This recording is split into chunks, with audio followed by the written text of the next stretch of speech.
Jai Shri Radhe. So Vaishnav ko Jai Shri Krishna. Shri Vallabhadi Shiki Jai. Si Chaurasi Vaishnavan ki Jai Ho. Today is the 102nd day, day 102 of reading the Vartaji and the Chaurasi Vaishnav, the 84 Vaishnavas. And this is Varta 83, the story of Kumbhan Das, a Gaurava Kshetri from Jamunavata, one of the Ashtashaka poets, Bhav Prakash. Kumbhan Das is Arjun Saka in the eternal Leela in the daytime, and in the nighttime he is Vishaka Saki, Sri Swaminaji's Saki. Vishaka Saki has another form in Krishna Das Megan, who accompanied Sri Acharyaji on all of his holy grace pilgrimages. Kumbhan Das is always together with Sri Govardhanaji. There are 8 doors into Sri Giriraji. One of them is Jamunavata, a village close to Anyor, and Kumbhan Das is in charge of this door. This village is called Jamunavata because in the Saraswat Kalp, the Sri Yamunaji river ran in 2 streams. One passed through Jamunavata and continued onto Agra, and one went to Agra via Chirghat and Gokul. After that, the 2 joined and flowed as one. In the Saraswat Kalp, there was actually no place known as Agra, which was settled later when where the two streams met and flowed on. From Chirghat, the stream flowed to Sri Giriraji, and therefore, as described in the Rasa Panchadhyayi, the Rasa dance took place at the moon lake Chandra Sarovar in Parasoli. When, during that play, Sri Thakurji disappeared from the gopis' sight, they searched for him in the creepers and trees, asking them where he was. From there they went to Govind Kund and Apsara Kund, where they saw his lotus footprints. The prints of his feet can be seen at Apsara Kund. Further on from there he tied flowers into Shri Radhaji's hair, and there we find the stones carrying indentations for her sindoor and kajal, her head and eye makeup. After that, Sri Radhaji exhibited pride at Rudrakund. She said that she was tired and asked Sri Thakurji to pick her up, at which stage Sri Krishna pretended to get ready to lift her, but instead disappeared behind a tree. She cried and cried, "O my beloved Lord, most sacred enjoyer, where are you with your strong arms? I am your afflicted servant, please come to my side." This is why the Kunda is known as the crying lake. It is still known as Rudrakunda. Then she and the gopis met.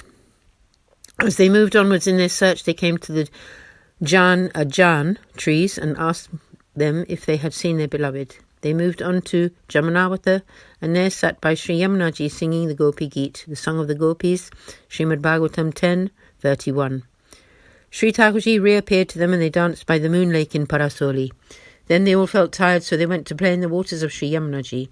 In this way, the rasa dance activities of the Saraswat Kalp all take place not far from the Sri Giriraji mountain. The gopis went far and wide in their search for their beloved, but they did not venture further than the village of Samai, past Shamdak, where the forest is dark and thick. In those places, all the spots associated with the Ras Panchadhyay can be seen. The location of the Kali Daha Ghat is known to be in Sri Vrindavan. Close to there is Bansiwat. In the Shvet Varaha Kalpa, the Rasa dance Leela was played there. In the Saraswat Kalpa, the Leela occurred at the autumn Sharad full moon at Parasoli near Sri Giriraji. In the months of Vasant, Chaitra and Vaishak, it is played at Bansiwat near Keshi Ghat. Thus there are 2 places for the Rasa dance. The more important is the one of the Saraswat Kalp. This explains the difference in the 2 Leelas. One of the streams of the Saraswat Kalp flowed by and defined this village of Jamunavata. Sri Yamunaji passed by Sanket, which is between Nandagam and Varsana, and then flowed to Jamunavat. In Sanket can be seen the signs of Sri Yamunaji flowing past there. It has been said that souls in this age do not gain faith easily, and so these spots are the visible proof to satisfy them and give them faith. Revealing them leads to devotional mood, which is the ultimate divine reward. Part 1. Prasanga. Part 1. Kumbhan Das lived in Yamunavata. His father had some land inherited from his father near Chandra Sarovar in Parasoli. Kumbhan Das helped with the farming work there. He therefore stayed quite a lot in Parasoli in the periods when he was working there. From his very childhood he had never been interested in family life. He never told lies or participated in sinful activity. He lived like a straight-laced Vrajvasi. When he grew up, his marriage was arranged with a girl from Bahulawan, which is near the village of Jet.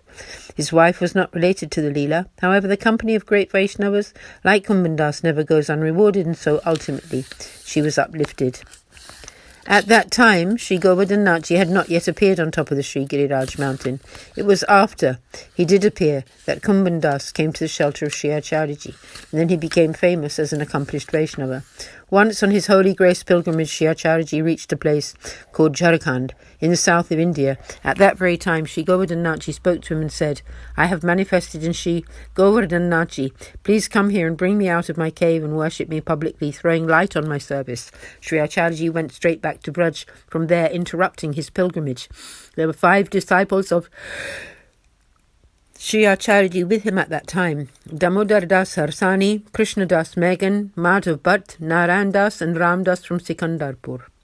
They all came to stay in a hut near Sadhu Pandey's house in Anyor village. He asked Sadhu Pandey, his brother Manikchand Pandey, Naro and Bhavani, all of whom became his disciples, all about how Sri Govardhanaji had appeared. This has already been told in Saru Pandey's story. Sri Ramdas Chauhan, who lived in a cave near Puchri, also became Sri Acharyaji's disciple and was chosen by Sri Acharyaji to be responsible for the Seva of the Lord. Ramdas the Brajwasi and many others also became his disciples. Kumbhan Das was in Jamunawata, but the news reached that their great saint had come to Anyor, who had brought Sri Govardhanaji, the beloved Lord, out of the Sri Giriraj mountain, that Saru Pandey and many other Brajwasis had been initiated by him. Kumbhan Das asked his wife to go to Anyor to become Sri Acharyaji's disciple with a view to receiving the grace of the Lord. The wife agreed to go because she wanted to conceive a son and thought that Sri Acharyaji would bless her in this way. Both Kumbhan Das and his wife came to Sri Acharyaji and bowed at his feet. "O Kumbhan Das," said Sri Mahaprabhuji, "you have come." Kumbhan Das bowed again and pleaded, "O Maharaj, I have been stumbling through my life, but now you have come to grace me." Kumbhan Das is a divine soul related to the eternal Leela, and so he was able to recognize Sri Acharyaji's form as soon as he saw him. Sri Acharyaji told Kumbhan Das and his wife to bathe and then returned to him. The two of them went and bathed in Shankarshan Kund. Sri Acharyaji then gave them both initiation of the Lord's name. Kumbhan Das' wife then spoke up, "You are a great being. I do not have a son. Please bless me with one." He was pleased and said, "You will have a son, do not worry." The wife was very happy, but Kumbhan Das said to her, "Why did you ask Sri Acharyaji for such a thing? If you had asked for the Lord himself, he could have granted you that." The wife said, "I asked for what I wanted. You can ask for what you want." Kumbhan Das kept quiet. After this, Sri Acharyaji had a small temple constructed and moved Sri Govardhana there and put Ramdas in charge of the Seva. Ramdas, Sarupande and all the other Brajavasis used to provide the supplies. Ramdas lived on the Mahaprasad from the offerings of milk, yogurt and butter that he made. Sri Acharyaji instructed those Brajavasis who had become his disciples, like Kumbhan Das, to always be ready to serve Sri Govardhana nicely because he was their everything. Never eat anything that has not first been offered to Sri Govardhanaji and without first having his holy sight. Do the services very carefully, I repeat. Never eat anything that has not first been offered to Sri Govardhanaji and without first having his holy sight. Do the services very carefully. Kumbhan Das was an excellent singer with a fine voice. Sri Acharyaji told him to sing to Sri Nathji at every service throughout the day. In the morning, Sri Acharyaji asked him to sing of the Lord's pastimes. Kumbhan Das bowed to Sri Govardhanaji and began to sing Rag Vilawal. The promise you made last evening was not true. You spent the night and woke up with someone else, O son of Nanda, and then you wished to come close to me this morning. In your confusion you have put on her blue garment and forgotten your yellow one. The poet Kumbhan Das now says, you might be able to hold up a mountain, but you can't keep a promise. When he heard Kumbhan Das sing this, Sri Acharyaji asked him, so Kumbhan Das, you have experienced the intimate leelas of the Lord? Humbly bowing, Kumbhan Das replied, yes, Maharaj, but only with your blessings. Sri Acharyaji remarked, you are very fortunate that from the very beginning the Lord has blessed you to experience his love, and from now on you will always remain immersed in the nectar of the Lord's loving pastimes. Kumbhan Das supplicated Sri Acharyaji to grace him to forever enjoy the mellow of those loving pastimes. Kumbhan Das hence always sang of the play of the divine couple. He did not compose on the subjects of celebrations, cradle, childhood, etc. Such a great recipient of grace was he. After gracing Kumbhan Das and the other Vaishnavas in this way, Sri Acharyaji set off for Jharkhand in the south to continue his pilgrimage to uplift the divine souls, which he had interrupted in order to come to Vraj.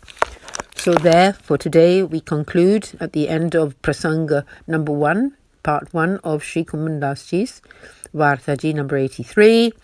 And Jai Jai Shri Krishna Sab Vaishnavan ko Shri Vallabhadish ki Jai Sabhi Vaishnavan ko जय श्री कृष्ण, सादर प्रणाम और श्री राधे, जय जय श्री राधे, जय जय श्री राधे।